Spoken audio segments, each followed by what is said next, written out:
اہل اسلام اس وقت بہت خوشی اور فرحت محسوس کر رہا ہے کیونکہ اللہ تعالیٰ کا انعام رمضان کی صورت میں تمام مسلمانوں پر اپنی رحمتیں بکھیر رہا ہے۔ جیسا کہ ہم جانتے ہیں کہ روزہ اسلام کے 5 ارکان میں سے ایک ہے، جسے عربی میں صام کہتے ہیں۔ مسلمان اسلامی سال کے مقدس مہینے رمضان المبارک میں سبھی مسلمان روزہ رکھتے ہیں۔ روزے میں مسلمان صبح صادق سے غروب آفتاب تک کھانا اور پینے سے باز رہتے ہیں، اور روزہ رکھنے کے لیے صبح صادق سے پہلے کھانا کھایا جاتا ہے جسے سحری کہتے ہیں، اور جس کے بعد نماز فجر ادا کی جاتی ہے، جبکہ غروب آفتاب کے وقت اذان مغرب کے ساتھ روزہ کھول لیا جاتا ہے، اور جسے افطار کرنا کہتے ہیں۔ اللہ تعالیٰ نے اپنی سچی کتاب میں ایمان والوں کو کچھ اس طرح مخاطب کیا ہے کہ اے ایمان والو، تم پر روزے رکھنا فرض کیے ہیں جس طرح تم سے پہلے لوگوں پر روزے رکھنا فرض کیے گئے تھے، تاکہ تم متقی اور پرہیزگار بن سکو۔ روزہ صرف انسان کو اللہ تعالیٰ کے قریب ہی نہیں کرتا، بلکہ اس کے ساتھ ساتھ روزے کے کچھ ایسے حقائق بھی ہیں جن کو جان کر آپ خود کو ایک روزے دار ہونے پر فخر محسوس کریں گے۔ حضرت ابو ہریرہ رضی اللہ عنہ سے مراد ہے کہ آپ صلی اللہ علیہ وسلم نے ارشاد فرمایا کہ جب رمضان کا مہینہ داخل ہوتا ہے تو آسمان کے دروازے، اور ایک روایت میں ہے کہ جنت کے دروازے، اور وہیں ایک اور روایت میں ہے کہ رحمت کے دروازے کھول دیے جاتے ہیں اور جہنم کے دروازے بند کر دیے جاتے ہیں، اور شیطانوں کو زنجیریں پہنا دی جاتی ہیں۔ ایک اور فضائل بیان کیا ہے۔ حضرت صالح بن سعید رضی اللہ عنہ آپ صلی اللہ علیہ وسلم کا ارشاد نقل فرماتے ہیں کہ جنت کے 8 دروازے ہیں، ان میں سے ایک دروازے کا نام ریان ہے، جس میں سے صرف روزے دار ہی داخل ہوگا۔ آپ صلی اللہ علیہ وسلم نے ارشاد فرمایا کہ جمعے سے جمعے تک اور رمضان سے رمضان تک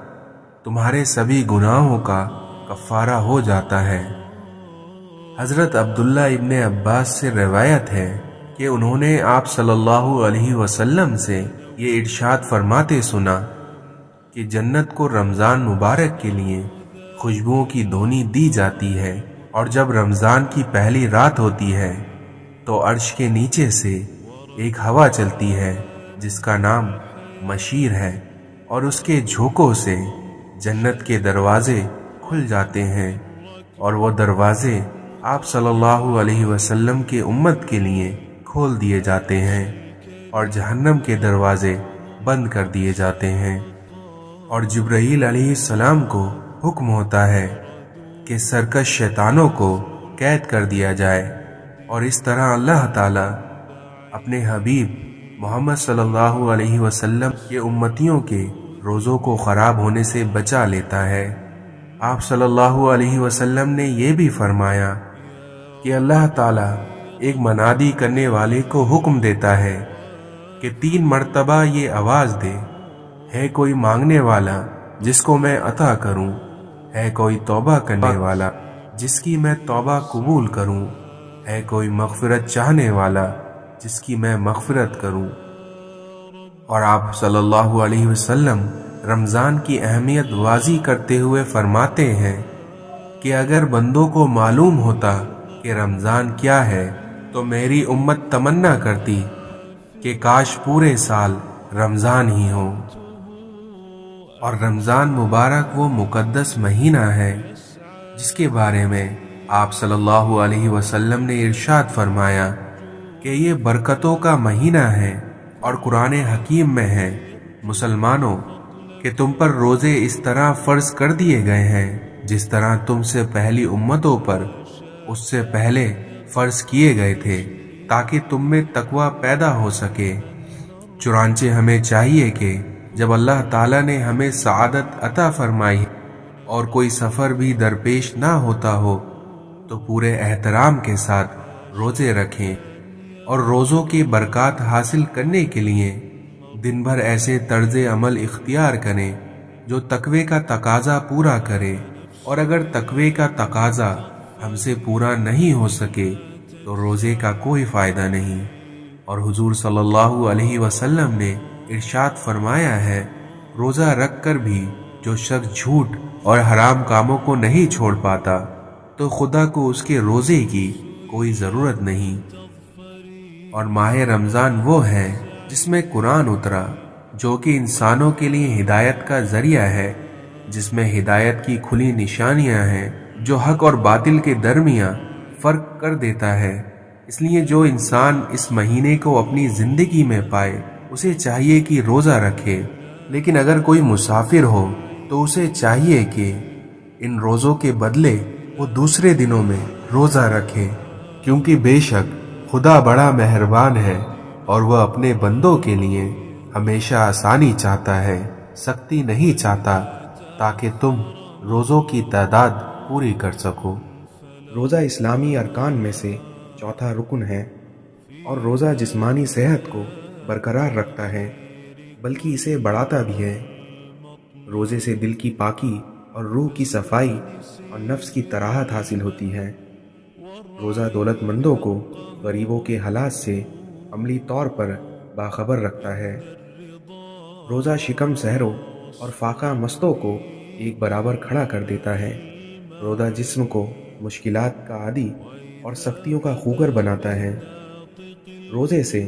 بھوک اور پیاس میں تحمل اور صبر کی دولت ملتی ہے۔ روزے سے انسان کو دماغی اور روحانی یکسوئی حاصل ہوتی ہے، اور روزہ بہت سے گناہوں سے انسان کو محفوظ رکھتا ہے۔ روزہ نیک کاموں کے لیے ذوق اور شوق انسان کے اندر پیدا کرتا ہے، کیونکہ روزہ ایک مخفی اور خاموش عبادت ہے جو کہ ریاکاری اور نمائش سے بری ہے۔ قدرتی مشکلات کو حل کرنے اور آفات کو ٹالنے کے لیے روزہ ایک بہترین ذریعہ ہے۔ ان فوائد کے علاوہ بہت اور فائدے بھی ہیں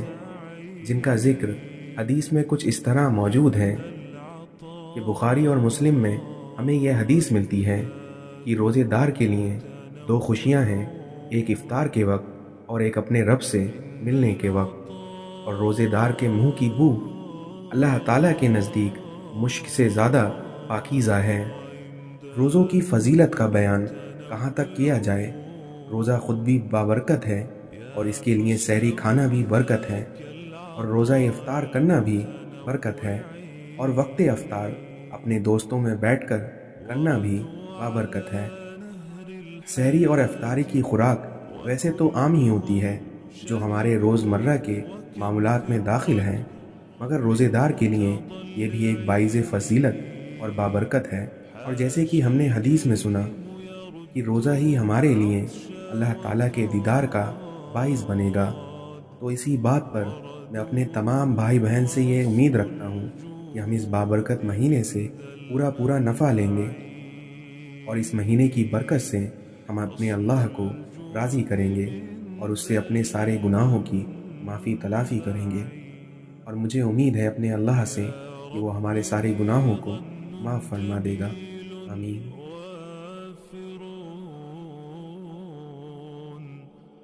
قدمته وامشي به يسعى معي يا